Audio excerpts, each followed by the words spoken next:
परळी शहर नगर परिषदच्या निवडणूक 2025च्या प्रचाराचा नारळ फोडण्याच्या कार्यक्रमाचे आमचे प्रदेशाध्यक्ष हर्षवर्धन सपकाळ साहेब आणि आमचे बीड जिल्ह्याचे नेते माजी राज्यमंत्री अशोकदादा पाटील साहेब यांच्या अध्यक्षतेखाली आणि आमचे काँग्रेसचे ज्येष्ठ प्रदेश अध्यक्ष हर्षवर्धन सपकाळ साहेब यांच्या प्रमुख उपस्थित हा प्रचाराचा नारळ त्यांच्या शुभ हस्ते व आमचे वंचितचे जिल्हा अध्यक्ष शैलेश कांबळे यांच्या उपस्थित हा नारळ फोडण्याचा कार्यक्रम संपलेला झाला आहे आणि आज प्रचाराचा शुभारंभ त्याप्रमाणे होत आहे. आपण सर्वांना माहित आहे, परळीत गेल्या 4-5 वर्षापासून परळी शहर काँग्रेस आपल्या गोरगरिबांचे प्रश्न वारंवार उचलत नगर परिषदेचा भ्रष्टाचार, मनमानी कारभार, दादागिरी, गुंडागिरी आणि कर्मचाऱ्यांच्या मनमानी कारभार याबाबत सतत आपल्याबरोबर आंदोलन करत आलो. आणि त्यासाठी आम्ही 6 दिवस जेलमध्ये पण गेलतो साहेब.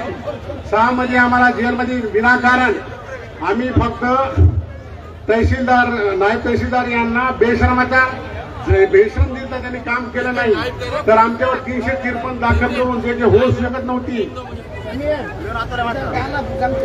353 हे केस होऊ शकत नव्हती, पण तरीही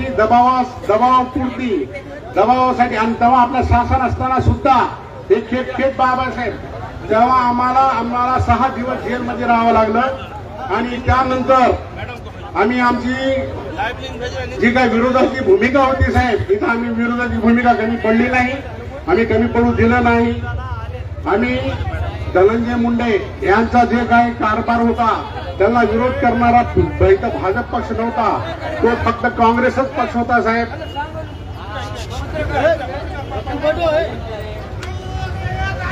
काँग्रेसनं त्यांचा विरोध केला.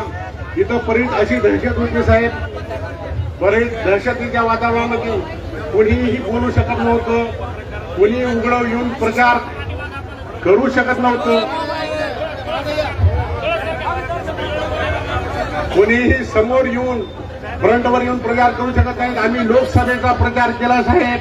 लोकसभेला काँग्रेसच्या पूर्ण टीमनं फ्रंट येऊन समोर येऊन आपला प्रचार केला आणि त्या गलोगली जाऊन त्यांचा पॉम्पलेट आम्ही पोहोचविण्याचं काम केलं.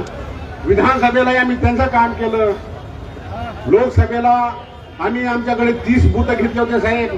30 बूथामध्ये 28 बूथावर त्यांना मताधिकार दिलं, ज्यामुळे 6000च्या मतानंच ते काँग्रेस आपला बजरंग बाप्पा सोनवणे हे निवडून आले होते.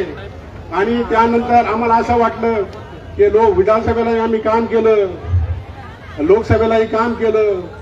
आम्हाला वाटलं की नगर परिषदला आम्हाला अध्यक्षपदाचा काँग्रेसला चान्स देतील, पण त्यांची नीतिमत्ता नव्हती साहेब. त्यांचा विचार वेगळाच होता, त्यांना त्यांचा पक्षच वाढवायचा होता.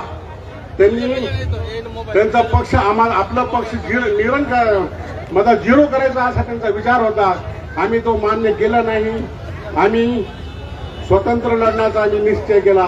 स्वतंत्र लढण्याचा विचार केल्यावर आमच्या बरोबर वंचित बहुजन आघाडी यांनी आपला हातमिळवणी केली आणि आम्ही दोघांनी मिळून इथं 22 उमेदवार दिले आणि पुरस्कृत आम्ही 8 उमेदवार केलेत. असे आम्ही 30 उमेदवार आम्ही या नगर परिषदेच्या 34 पैकी 35 पैकी 30 उमेदवार आम्ही रिंगणात उभे केले. आणि नगर अध्यक्षसाठी आपला काँग्रेसचाही उमेदवार त्यांनी आम्ही उभा केला. नगराध्यक्ष सय्यद मैमुना हनीफ